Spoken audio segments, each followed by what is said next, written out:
اهلا بيكم ورجعنا لكم فيديو جديد من فيديوهات من قناه. النهارده هنجرب مع بعضينا منتجين جداد، شركه جديده مصريه 100%.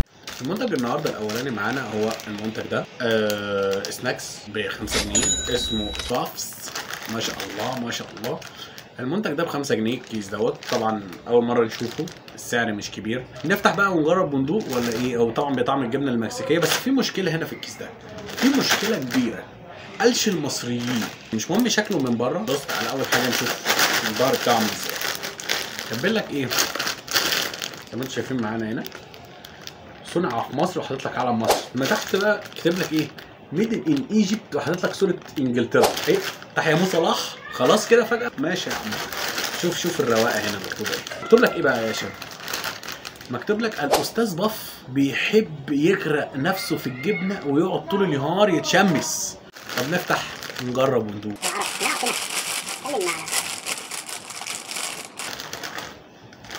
اول حاجه الكميه مش قليله، كميه كتيره جدا على بص لحد كده.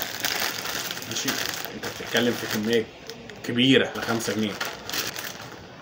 ريحه الجبنه ريحه حلوه. طبعا هي المفروض بالجبنه المكسيكيه. يلا ندوق. ايه ده؟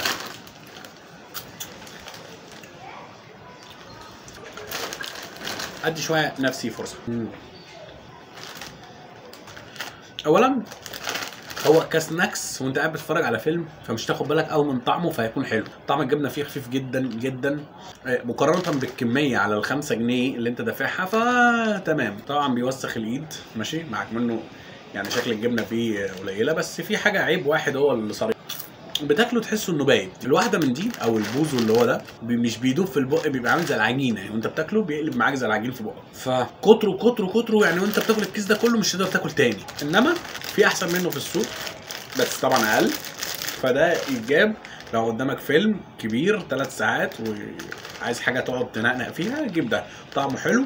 اقدر اديله مثلا في المتوسط بتاعه 7 من 10، لان انا مش هجيبه في الاوقات العاديه. يعني مش هجيبه وانا ماشي في الشارع، مش هجيبه وانا قاعد على القهوه، مش هجيبه وانا قاعد في البيت من غير فيلم. لازم يكون في حاجه انت قاعد بتضيع وقتك فيها، عشان ما تركزش في الطعم. عشان لو ركزت في الطعم مش هيعجبك. فانا اديله 7 من 10. تمام. و انصح بس ان هم ما تكتبوش افيه تاني، ما تكتبوش افيهات هنا تاني. ايه يا عم ايه؟ يلا بينا على المنتج التاني. المنتج التاني من نفس الشركه، ماشي، بس بطعم البيتزا. المهم ان هو فيه كرييتيف. هنا جايب لك البوزايه، يبان ان هي مصريه يعني، وحاطط لك البيتزا على شكل اهرامات، وحاطط لك في الاخر شعار انجلترا، ميد ان ايجيبت. حاطط لك علم انجلترا. ما شاء الله ما شاء الله ما شاء الله. بس تعالى نقرا الافيه الاول. الإفيه بيقول إيه؟ بيقول لك بوف الفرعون الثاني من الأسرة الرابعة، وطبعا معروف إنهم هو اللي بنى أهرامات البيتزا. هنفتح ونجرب وندوق، يا رب تطلع حاجة إيه؟ حلوة. طبعا السعر 5 جنيه. ريحة حلوة، كمية أقل كتير من التاني، ماشي، بس برضه كمية حلوة على السعر.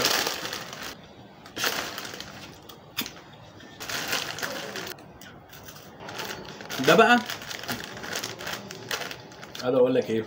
ما تجيبوش. طعم البيتزا حرفيا عادي. يعني هو في طعم البيتزا، ماشي، اللي هي بتبقى في اي بوزو تاني، بس ضعيفه جدا مع كميه كتيره جدا، فمخليك مش قادر تاكله. مش هتاكله، عمرك ما هتكمل الكيس ده.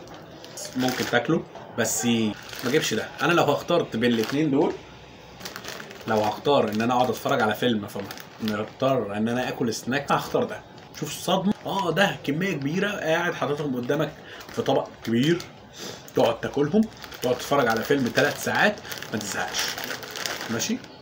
انما ده لا، ده ما ينفعش تضيع فلوسك وتجيب من نفس الطعم ده.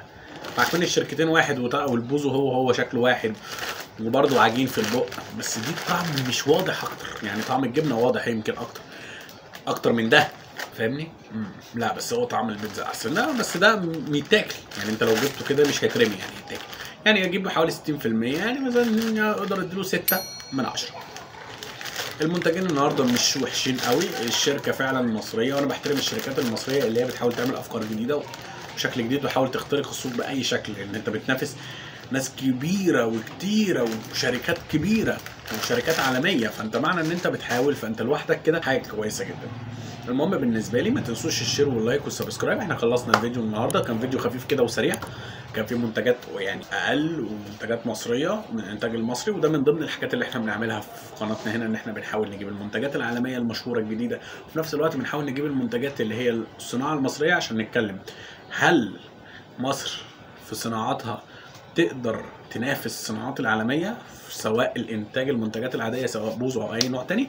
هنشوف، احنا قاعدين هنا عشان نجرب وندوق وبس. استنوني في فيديو جديد، ما تنسوش الشير واللايك والسبسكرايب. مع السلامه.